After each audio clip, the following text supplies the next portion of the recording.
গৈছিলোঁ এতিয়ালৈকে আমি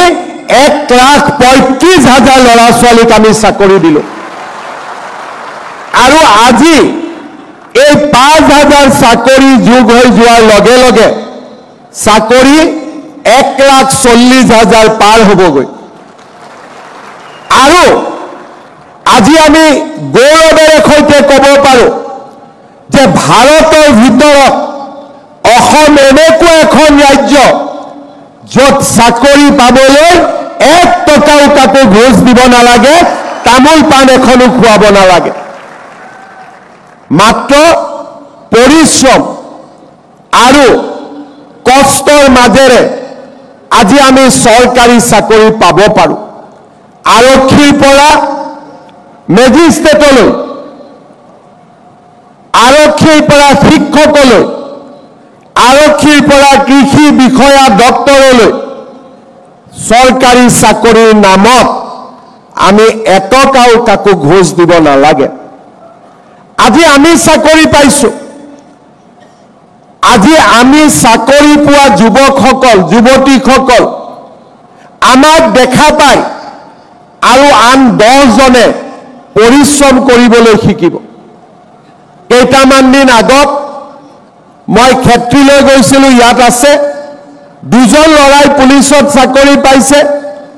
আৰু 15 জনক দৌৰোৱা প্ৰেক্টিছ কৰাই আছে যে অহাবাৰ বাকীসকলেও পাব লাগিব তাৰ মানে আমাৰ গাঁৱৰ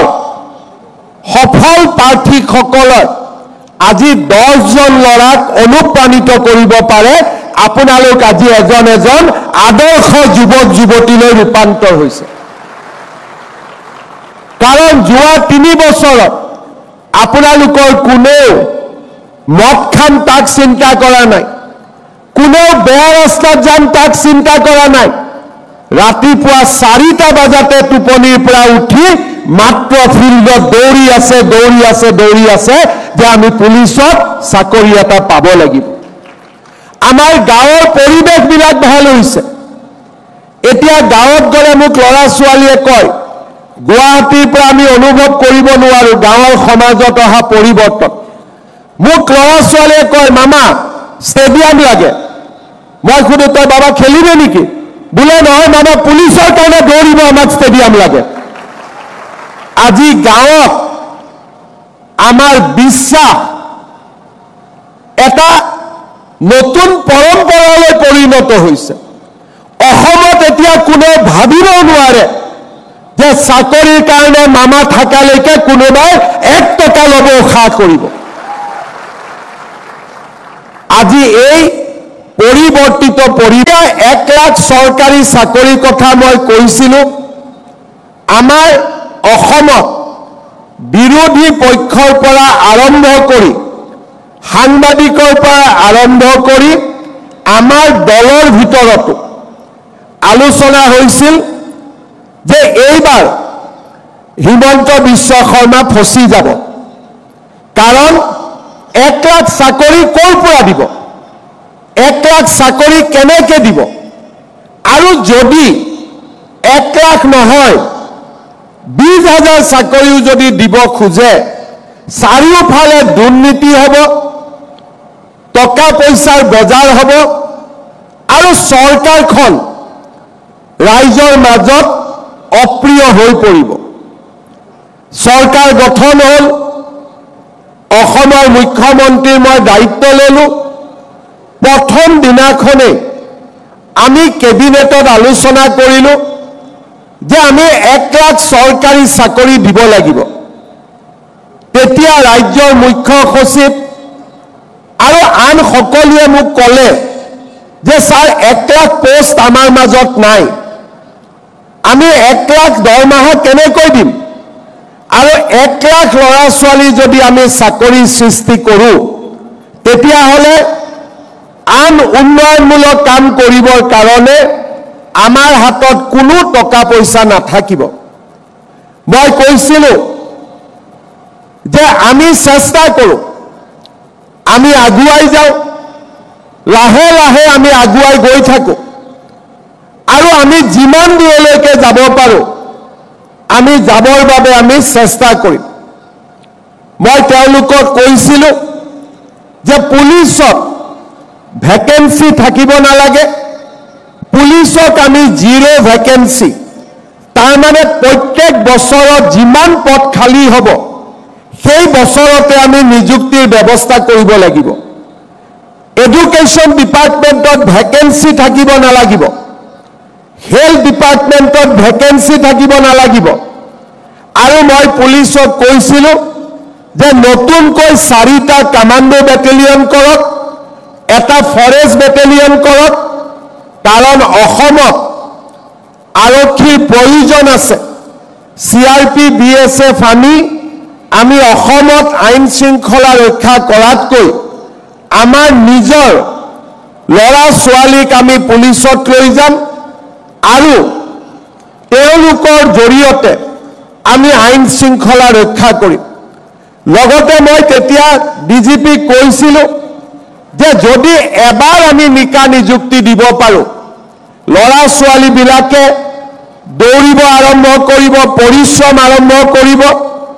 আৰু অসম পুলিচৰ লগে লগে আমাৰ ল'ৰা ছোৱালীয়ে CRP BSF সেনা বাহিনী অগ্নিবীৰৰ বাবেও নিজক সাজু কৰিব। আজি আমাৰ ৰাজ্যৰ চাৰিওফালে আমি দেখা পাওঁ যে আমাৰ যুৱক যুৱতীসকলে পৰিশ্ৰম কৰিছে, কোনোবাই অসম পুলিচত গৈছে, কোনোবাই CRPত গৈছে, কোনোবাই CISFত গৈছে আৰু লাহে লাহে সেনা বাহিনীটো আমাৰ জোৱানৰ সংখ্যা বৃদ্ধি হৈছে। বিধানসভাত আমাৰ বিৰোধীসকলে মোক উপলুঙা কৰিছিলে যে 1 লাখ চাকৰি হ'লে নাম ঠিকনাবোৰ আপুনি আমাক দিব। মই মনতে ভাবিছিলোঁ যে 2021 চনত 22 চনত মোক আপোনালোকে উপলুঙা কৰিব, কিন্তু 2025 চন 26 চন পাওঁতে পাওঁতে আপোনালোকে কথাবোৰ পাহৰি যাব। আজি মই গৌৰৱেৰে সৈতে ক'ব খোজো যে আমি 1 লাখ চাকৰি দিম বুলি কৈছিলোঁ, এতিয়ালৈকে আমি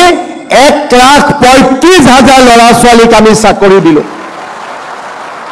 আৰু আজি এই 5,000 চাকৰি যোগ হৈ যোৱাৰ লগে লগে চাকৰি 1,40,000 পাৰ হ'বগৈ। আৰু আজি আমি গৌৰৱেৰে সৈতে ক'ব পাৰোঁ যে ভাৰতৰ ভিতৰত অসম এনেকুৱা এখন ৰাজ্য য'ত চাকৰি পাবলৈ 1 টকাও কাকো ঘোষ দিব নালাগে, তামোল পাণ এখনো খুৱাব নালাগে। মাত্ৰ পৰিশ্ৰম আৰু কষ্টৰ মাজেৰে আজি আমি চৰকাৰী চাকৰি পাব পাৰোঁ। আৰক্ষীৰ পৰা মেজিষ্ট্ৰেটলৈ, আৰক্ষীৰ পৰা শিক্ষকলৈ, আৰক্ষীৰ পৰা কৃষি বিষয়া ডক্টৰলৈ চৰকাৰী চাকৰিৰ নামত আমি এটকাও কাকো ঘোষ দিব নালাগে। আজি আমি চাকৰি পাইছোঁ, আজি আমি চাকৰি পোৱা যুৱকসকল যুৱতীসকল আমাক দেখা পায় আৰু আন 10 জনে পৰিশ্ৰম কৰিবলৈ শিকিব। কেইটামান দিন আগত মই ক্ষেত্ৰীলৈ গৈছিলোঁ, ইয়াত আছে 2জন ল'ৰাই পুলিচত চাকৰি পাইছে আৰু 15 জনক দৌৰোৱা প্ৰেক্টিছ কৰাই আছে যে অহাবাৰ বাকীসকলেও পাব লাগিব। তাৰ মানে আমাৰ গাঁৱৰ সফল প্ৰাৰ্থীসকলৰ আজি 10 জন ল'ৰাক অনুপ্ৰাণিত কৰিব পাৰে। আপোনালোক আজি এজন এজন আদৰ্শ যুৱক যুৱতীলৈ ৰূপান্তৰ হৈছে। কাৰণ যোৱা 3 বছৰত আপোনালোকৰ কোনেও মদ খাম তাক চিন্তা কৰা নাই, কোনেও বেয়া ৰাস্তাত যাম তাক চিন্তা কৰা নাই। ৰাতিপুৱা 4টা বজাতে টোপনিৰ পৰা উঠি মাত্ৰ ফিল্ডত দৌৰি আছে যে আমি পুলিচত চাকৰি এটা পাব লাগিব। আমাৰ গাঁৱৰ পৰিৱেশবিলাক ভাল হৈছে। এতিয়া গাঁৱত গ'লে মোক ল'ৰা ছোৱালীয়ে কয় গুৱাহাটীৰ পৰা আমি অনুভৱ কৰিব নোৱাৰো গাঁৱৰ সমাজত অহা পৰিৱৰ্তন। মোক ল'ৰা ছোৱালীয়ে কয় মামা ষ্টেডিয়াম লাগে। মই সুধো তই বাবা খেলিবি নেকি? বোলে নহয় মামা পুলিচৰ কাৰণে দৌৰিব আমাক ষ্টেডিয়াম লাগে। আজি গাঁৱত আমাৰ বিশ্বাস এটা নতুন পৰম্পৰালৈ পৰিণত হৈছে। অসমত এতিয়া কোনেও ভাবিব নোৱাৰে যে চাকৰিৰ কাৰণে মামা থাকালৈকে কোনোবাই 1 টকা ল'ব